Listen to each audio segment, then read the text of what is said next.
Good afternoon, everybody. Apologies, we've had a little bit of a technical meltdown, but hopefully we've actually sorted it now, and hopefully you're able to see the screen and to hear my voice. So if you've got any problems at all, please just use the chat button and put a message on there.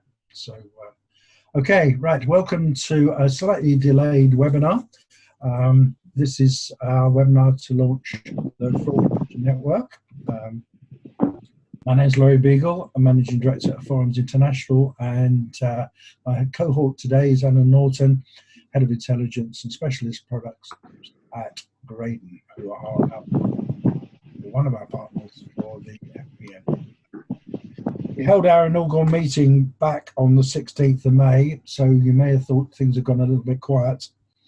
But we have been very, very busy in the background since then, developing the proposal, and so I'm now able to announce that to you today. We are recording this, and so it will be available in a few days' time on our website. And if you have any questions at all, please use the chat button. And we'll get Alan and myself. We'll get to those questions at the end. So it's a joint webinar with between Forums International and Graydon, and we'll move on. Okay, so next slide. So the agenda is we're going to introduce you to the partners. We're going to set the scene. Then Alan is going to give you a few slides and a few details on the size of the fraud problem. Then we'll get into the FPN proposal, pricing, and how you can join. Now we have three partners today, Forums International, Graydon, but also CIFAS as well. And CIFAS will be one of our partners going forward, and I'll give you a little bit more detail on that in a few seconds. So next slide. Okay, so for those of you who don't know Forums International, we deliver forums, 10 groups of forums, including, if we include the FPN, in the UK, Europe, and globally. So we actually say we are a leading provider of credit industry forums and focus groups. Our oldest group is 28 years old this year. It's had 159 meetings, and it will have its 160th meeting when we meet in October. So I think there'll be some champagne on that day. So we have over 20 years experience of delivering forums, a wealth of experience in running them and in the ongoing delivery, and making sure that the members receive benefits of coming along. We have a mission statement we haven't put on the slides, but a mission statement that says that we hope that everybody, or our plan is that everybody that comes along to one of our forums takes something away. One thing away will be good, 10 things away will be even better. And just at the bottom, just to say that I'm a Vice President of the CICM and an Associate of the Association of Fraud Examiners. So next slide is about Graydon, so I'll pass over to Alan to tell you a little bit about Graydon's history. Good afternoon, everybody. My name's Alan Norton. I'm Head of Intelligence at Graydon UK. For those that don't know Graydon, we are a commercial credit reference agency operating in the UK since 1987, with roots going back to 1862. We're part of a European organisation with our headquarters based in Amsterdam in the Netherlands and Antwerp in Belgium. And fairly recently, we were formerly owned by three large credit insurers. Atradius acquired us outright in September 2016. And we've got over 25 years worth of experience in identifying and warning about potential fraudulent activity.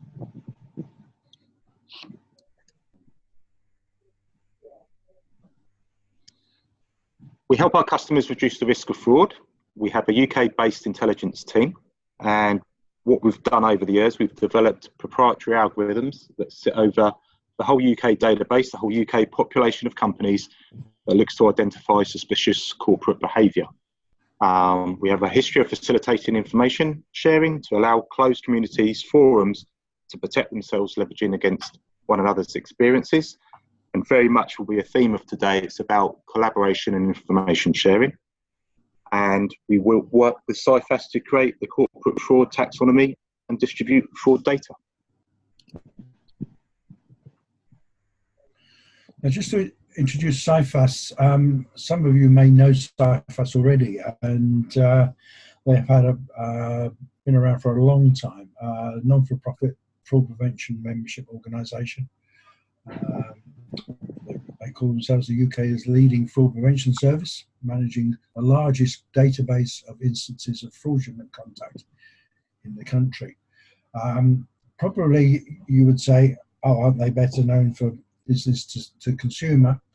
That may be true, but they have a very, very big presence in the business-to-business area as well, and so that makes them very much a good partner for us, because the FPN is business-to-business.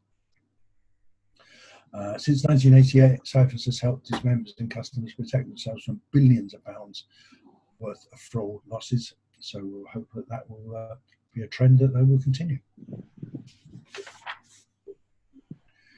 So let's setting the scene, the agenda, who the forum is for, the objectives and the benefits, and we asked the people who attended the May meeting, what do you want as a member? So I'm going to share the answers to all of those questions with you now. So the forum is for professionals of all levels who have the responsibility for fraud prevention in their company. Membership is cross-industry, primarily UK, but we are looking to extend this into Europe as well. And this is not just 4 meetings a year.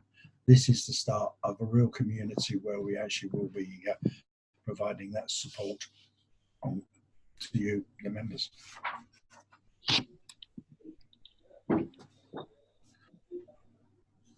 We want it to be known as the go-to place where members need help. As I said just previously, the FPN is aimed at the B2B community to assist its members in the prevention and or reduction in the losses caused by criminal activity. Draw on other members' knowledge and experience, develop, enhance best and new anti-fraud practices, improve member skill levels, and provide access to a network of like-minded professionals and relevant industry experts. So we never ever want to have that call from anybody say, I don't know who to ask. We will actually be able to help you do that. So we asked our members, what are the fraud problems and challenges you've got? What are the skill and information gaps that you have? What meeting format would work for you? And what are the agenda items you would like to see in the future? And now I'm going to summarize these answers. There was lots of feedback from these. So the next 4 slides are a summary, but I think you'll get the drift of exactly what we're looking to provide. So, fraud problems and challenges. I'm not going to read every one of these. I'll let you read some of them yourselves, but certainly the key ones were sharing intelligence across industries, educating others in their organisations, and combating business fraud. Just 3 out of those. I've got a list of 142 of those at the moment. I think it's growing. Your skill and information gaps. So everything from, I'd like to see regular alerts, a central repository for information, case studies, and find out what we can learn so we don't actually end up being caught a second time round, and contacts across the industries, and the list goes on and on. But I think it's a very, very important list, and quite an impressive list as well. So with the meetings, the members or the attendees at the time said we'd like quarterly. We'd like regular alerts shared on the members' website. We offer virtual attendance at some of our other forums, so we'd actually like to do that as well. So those days where you can't leave your office, it's a bit like a webinar, except we'll be able to hear you and you'll be able to hear us. And I thought this was a really important one. Learn from mistakes in the past to make sure we don't do them again.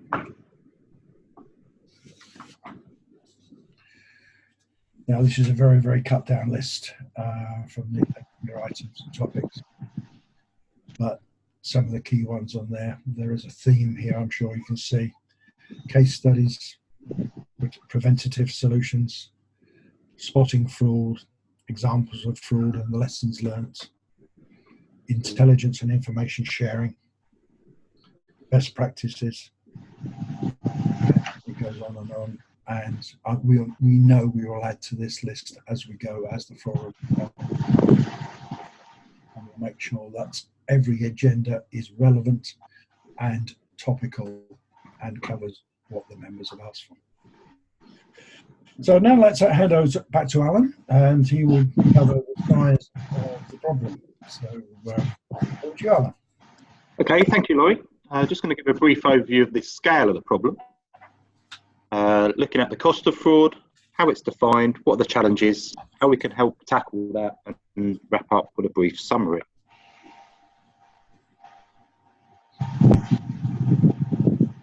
The financial cost of fraud. The latest data put together by the Centre for Counter Fraud Studies, based at Portsmouth University and published by Crowe, puts the global cost of fraud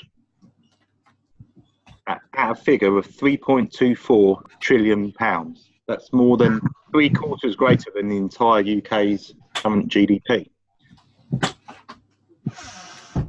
On a UK basis, it's now estimated that the cost is running at £190 billion a year. Myself and my team identify an average of £500,000 worth of suspected fraud every week here at Graydon. And there's been a 28% increase in volumes in the last 12 months from 2017 to 2018. In total, over the last 15 years, we've removed £250 million worth of frauds being identified, and the volumes are now at the highest level since the financial crisis in 2008.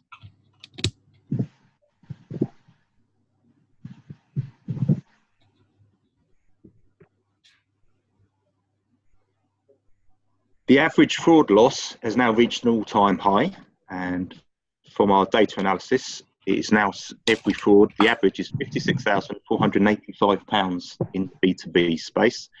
That's an 8% increase in value on prior year, and is a strong correlation with the CIFAS Fraudscape report recently published, which reported an overall increase in fraud of 6%.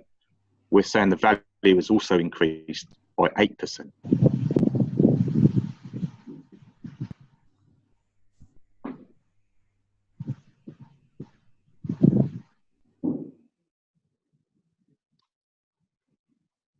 Now, a lot of the issue can centre around defining what is commercial fraud.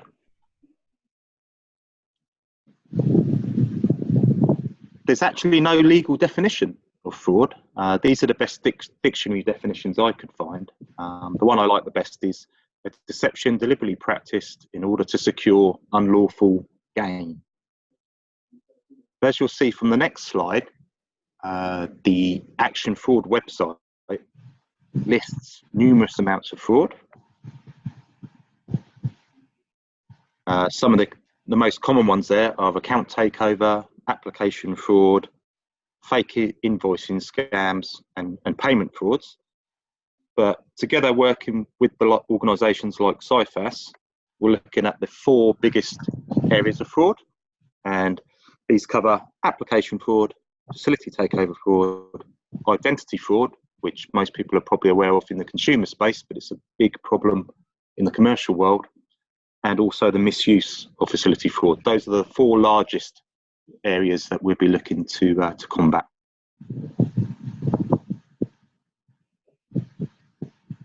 Now, Why is it a challenge? Well, fraud is often viewed as a commercial debt and not fraud itself. So there's a lack of identification, knowledge that few will pursue but simply write off. Which organisation is going to admit to its owners and its shareholders that they've been victims of fraud? It's quite easy just to write it off as a commercial bad debt.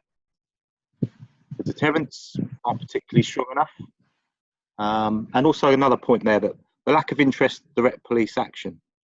Not that I'm criticising the police. In the age of austerity, if you were to ask 100 people on the high street, do you want the authorities to keep you safe from terrorism and knife crime or commercial fraud? I've got a pretty good idea what 100 out of 100 people are likely to say. The biggest area, the biggest loophole that allows fraud in the commercial world is Companies House, and the misunderstanding that Companies House actually validate or verify any information filed at the central registry. That's simply not their remit under the current statute. They're there to incorporate and resolve limited companies and to make information stored with the registry available in the public domain. Here's an example. Anyone can log on to Companies House, and the director appointment forms, the 3 directors you may recognise there. The one Mr. Gaddafi, one Mr. Bin Laden, and one Mr. Mubarak are still available. You can still download those forms online from Companies House today. And they even registered this company at 30A Asylum Road, Peckham, just round the corner from Delphi. Another example, it's all too easy to file false accounts at Companies House. There are 2 companies that are filing accounts which have been identical to the last pound in every line of the accounts. We actually uncovered 22 companies involved in this particular scam, but it does go to prove there is no validation at the central registry.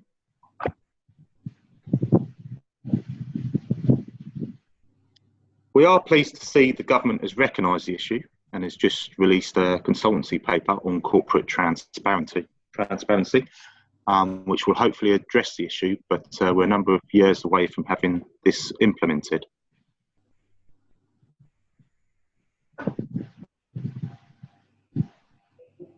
So, how do we tackle the problem? Really, it's the best combination of your data sources, your people, your skills, and technology. And that's what the FPN is trying to do, put together the right people. We have a technology platform, and sharing the information is a way to combat the problem.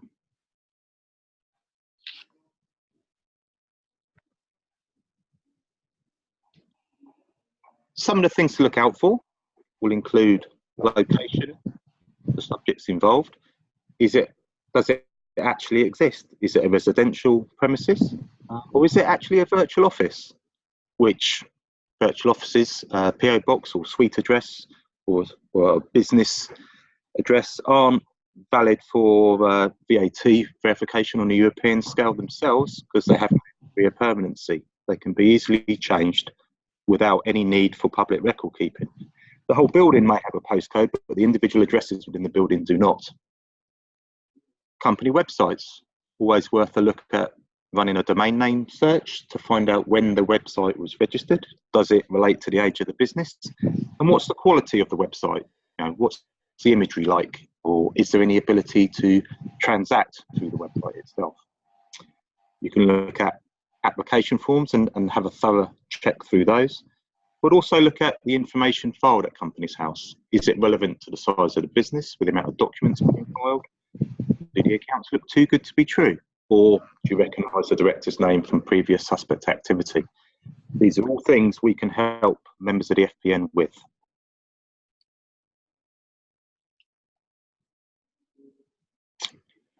Intelligence is critical to address the challenge. Information sharing is in many ways like exercise. We all know we should be doing it, but many of us don't. Our adversaries join forces by working in groups, and they share information. They actually sell each other's lists of data that they've gleaned that can help them use for fraudulent purposes. A recent report by the National Crime Agency estimated that 180,000 people are now involved in organised criminal gangs in relation to fraud in the UK alone. Just to put that number into context, that's twice the size of the current British Army. As a security risk, us as fraud and intelligence professionals, it's part of our duty to help protect our organisations and communities from the threats we face.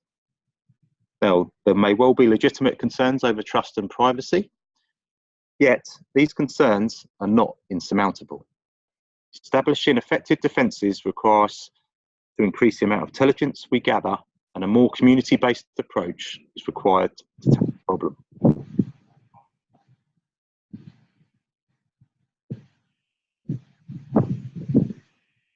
Third-party data sources.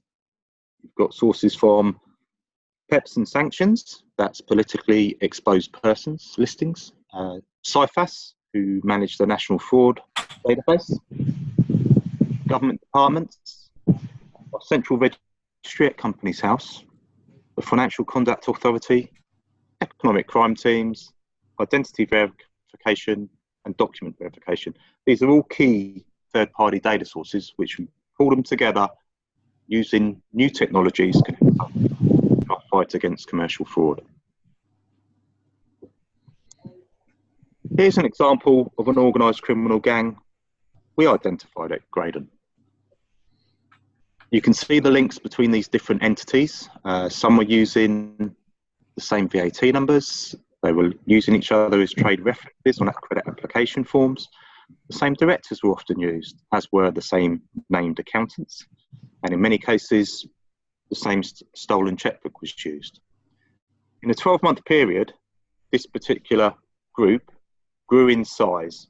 From the one on the screen now to the one on the screen you can now see. So the power of data and how we put all these links together is very key to address the problem.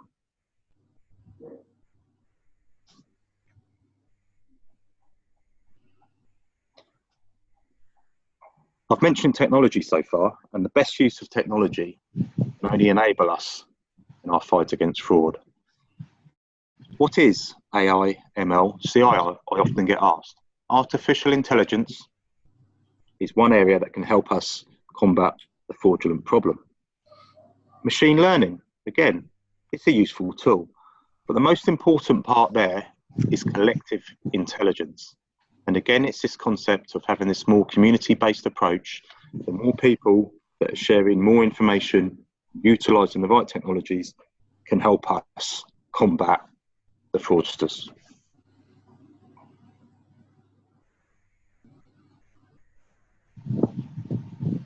How can those tools help us in our fight against financial crime? Well, improved early detection, as well as improved overall detection rates.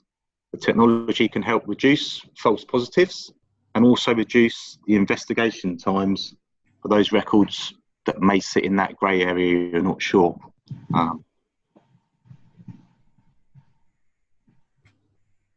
People often ask us as a credit reference agency, how do we spot the level of fraud that we do? Well, over many years, we've identified proprietary algorithms which flag suspicious activity on our database.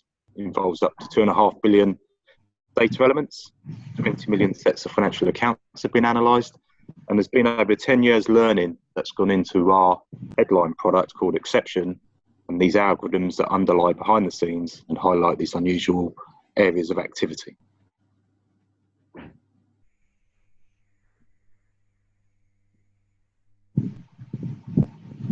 Some of the things also to look out for will be profiling individual data elements.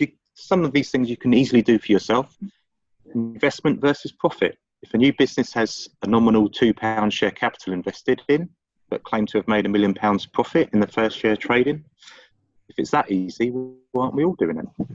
We're not going to go through every one of these, but things like company auditors get impersonated as well. And you'll be surprised the amount of times we contact a firm of auditors only to find out that they didn't audit the set of accounts for the company we're actually investigating.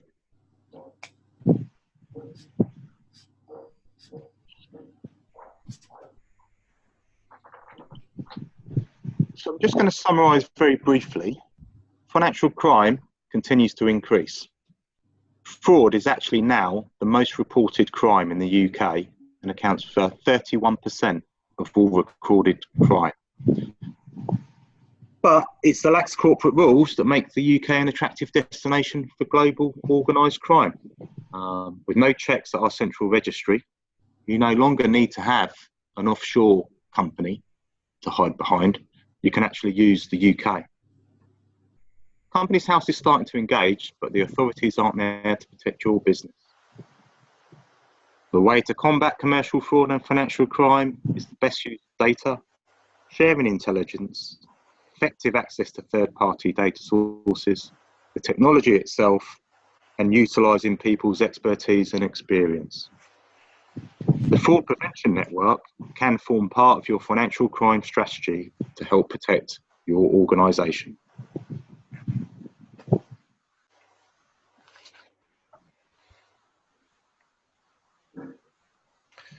Thank you very much, Alan. I think that sets the scene very, very nicely. When we had the meeting in May, we put this slide up, and just to show what was the proposed range of services the FPN will offer and deliver. So alerts, intelligence sharing, specialist knowledge, quarterly meetings, telephone hotline, investigations, state-of-the-art portal, which is SIPAS enabled. The last few months we have worked very hard on redefining the offering and putting into place the delivery systems. So the proposal today looks like the following slide. Now, I just want to put this into perspective. This is not just a quarterly meeting. The FPN there is to provide members with practical tools and solutions they need to meet the solutions they need to meet the current business challenges and the support that they need on an ongoing basis.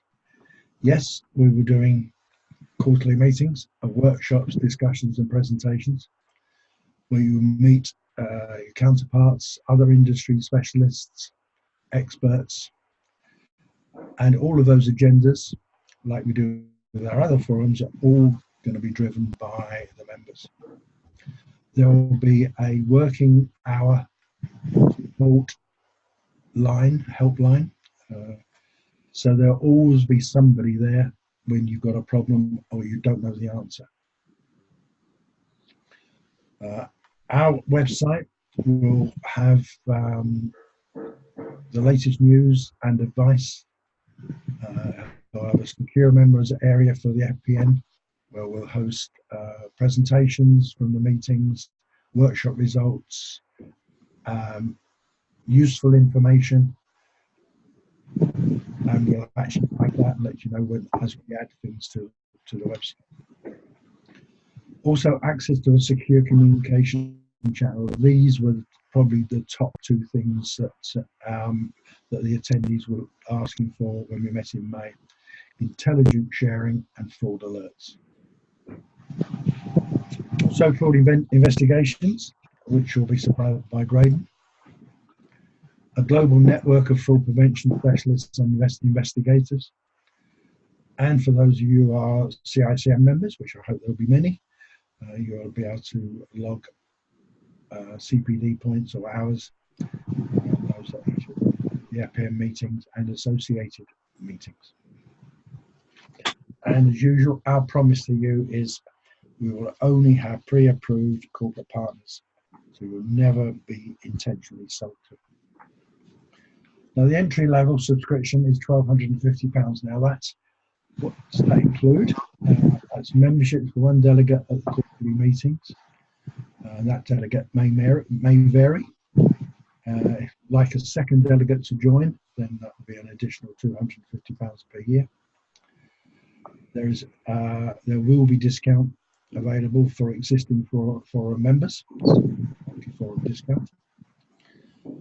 You have unrestricted access to the FPN helpline to advise whether subject companies are on the Graydon radar, plus headline details. There'll be a 10% discount on the price of all fraud investigations. As said earlier, there will be virtual access to the meetings when you're unable to attend in person. There is a second level, an advanced level, and which includes everything of the above, but also access to business risk. This is the Graydon True Narrative platform, which provides access to shared consortium data, crash assertion, and Graydon data. So you can choose which is the right level for you, and perhaps start with one level and move up to another one in the future as need arises. Please, we're happy to discuss this with you. You can either contact myself or Lynn at Forums International, or Nigel Dickinson at Graydon. We'll be happy to discuss your specific needs and how we'll support you and be the right subject for you for the future. The 25th of September, we'll be holding the next FPM meeting.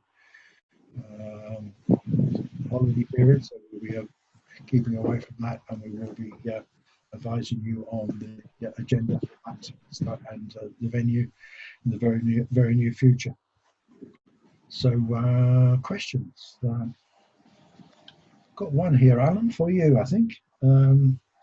What are the latest fraud trends? The latest fraud trends, that's a very good question, Laurie. We've seen a massive increase in the last 12 months in impersonation fraud, but impersonation fraud involving universities, colleges, public bodies, NHS trusts.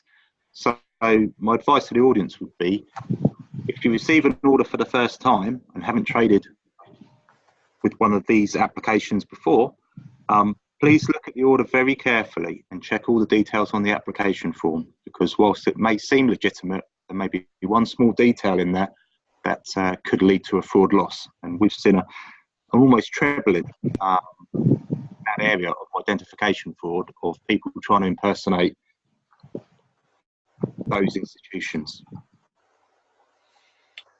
Okay, well, a bit short on questions today, Alan, I'm afraid. So anyway, I hope that was covered everything that you needed to know about the FPN. But as I say, if there are still questions, please contact myself or Lynn or Nigel Dickinson, and we'd be happy to give you an update and talk through what's right for your company. Also, remember that there will be a recording of this in the next few days. Maybe we've got a question. No,